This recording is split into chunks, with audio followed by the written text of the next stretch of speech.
Until recently, I haven't spent much time on Line War, and to be frank, it was both mine and this indie RTS game's fault. Because as you might know, Line War launched with no AI bots or single player, but today, in 2025, it is a very different story after many content updates. Not only can you play single player now with AI bots and in teams for matches of up to 8 players, but you have aircraft carriers and soon you will be able to set up railroads with trains for both transport and using a large earth-shattering artillery gun. So in this sponsored video I will guide you through the basic gameplay and these latest content additions, but I should also tell you that the developers are working hard on introducing interactive tutorials which will feel like mini campaigns. What makes Line War feel very different to most RTS games is its controls, which don't allow for micromanagement of individual units, but drawing orders for entire armies. Armchair generals can really live up to their name in this game without having high actions per minute capabilities. While the inspiration for this game partially came from Command & Conquer, it might also remind you of a board game called Axis and Allies. In the end, Line War's gameplay is a mix of 4X, board game and real-time strategy.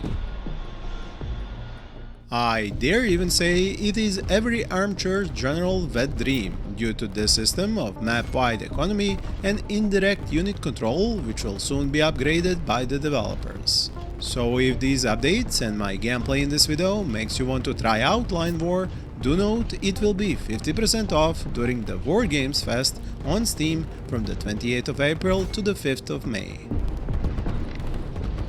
Now let's go over the gameplay and its features as we watch a few of my own matches against the AI as I learn from each one, eventually beating the AI and using the new artillery train.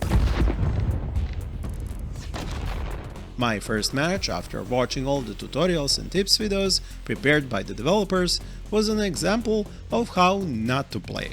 Because despite being told in the tutorial not to corner myself when choosing a starting location, I ended up doing just that, limiting my potential growth over land and having a small economy. I started on this corner of the map because I saw a lot of potential resources I could build industry on to secure an income stream, not realizing large land masses with more territories would have given me much more income in the long run. I was also drawn to this part of the map due to several energy spots where I could put refineries and collect a lot of energy necessary for tanks to move and aircraft and navy ships to operate.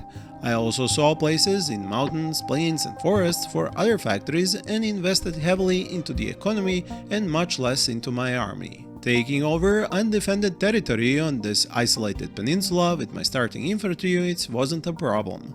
All I had to do was to draw a path command and choose infantry from the menu and start that path where I had some units and end it at the farthest unclaimed territories. The infantry then follows the path command, staying just long enough in each territory to capture it for me.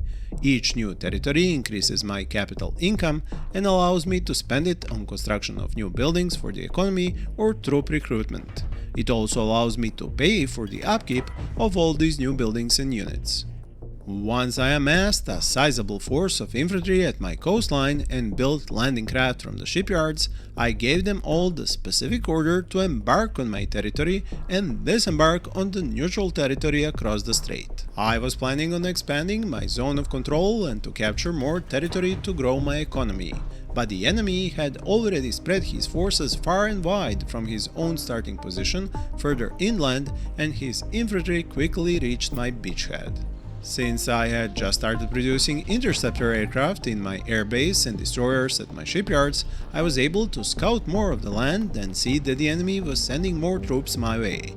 So I constructed an airstrip to have a jumping point for my air units closer to the front and drew a line command as a staging ground for new units to set up in a defensive position on my beachhead. As soon as I realized it would be hard to move forward until I produced more troops, I deleted extra line commands and changed the remaining one into a defensive one, which made my units start digging in to gain a boost to defensive stats at a cost of exhausting themselves.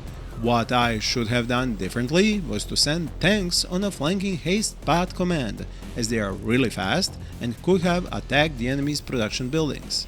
It is the artillery units made in factories that would have served me best in defense. Now, after a time, both me and my enemy amassed considerable armies, but besides the air and sea skirmishes, no one attacked. I was feeling outgunned as I wasn't producing enough planes or ships to protect my energy generation infrastructure offshore, and the enemy AI was sniping my refineries as fast as I was building them on energy wells. Then the AI started the land attack on my beachhead, and let's just say it didn't take me long to realize I was fighting a lost cause, so I surrendered to the AI, finishing my first attempt and learning a lot of valuable lessons. In my second match, I started off much better, felt a lot more confident, had a good position and a lot of open ground to cover and capture, meaning I could have a much bigger economy. The only mistake, which was enough to cause me to lose very early on, was to split my starting forces and send them into opposite directions despite finding my opponent early on. Because of this, I had too few units to fight off the first assault and started losing my first buildings. This was quite demoralizing and I surrendered again. This had also been my first match on the newest game version 0.40, which is the one that has trains, railroads and train artillery, but I never got to use any of these due to my early loss. So I started my third game, this time putting much more effort into building more units at the start and using as few units to go into as many different directions to quickly take over the largest landmass I could, and with that the highest capital income. In this match, I also constructed the Academy building, which allowed me to choose to invest my capital income into a dozen different technologies, which improve different units and even add new abilities to them. Tanks can start transporting units, subs helping in amphibious crossings, digging in becomes faster for infantry units and so on. The only problem was me losing the land and sea fight, so new tech wasn't what I had to spend my capital on.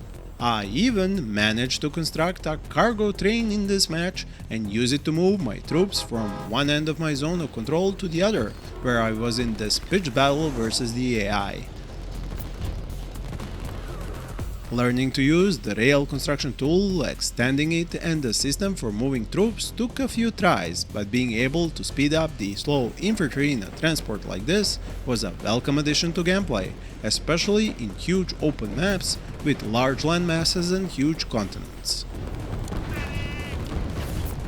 Ultimately, however, the AI turned my attack into a running withdrawal and pushed me back all the way to my unit recruitment structures.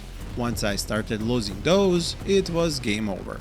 But at least in this one, I learned about tech, trains, and managed to do a fantastic flanking attack deep inside enemy territory not once, but twice. I felt I was learning and getting better at the economy and combat, but I had to surrender this one last time. Now, in this fourth attempt, I wasted no time, started on the largest continent just below the enemy AI, scouted around until I found him, and directed all units into the fight at the same time. I built far more unit recruitment buildings, combined infantry, artillery, vehicle anti-air and air units into an armored attack force, and kept on pounding every enemy position until I cornered him into a few territories and waited for my artillery train to be built.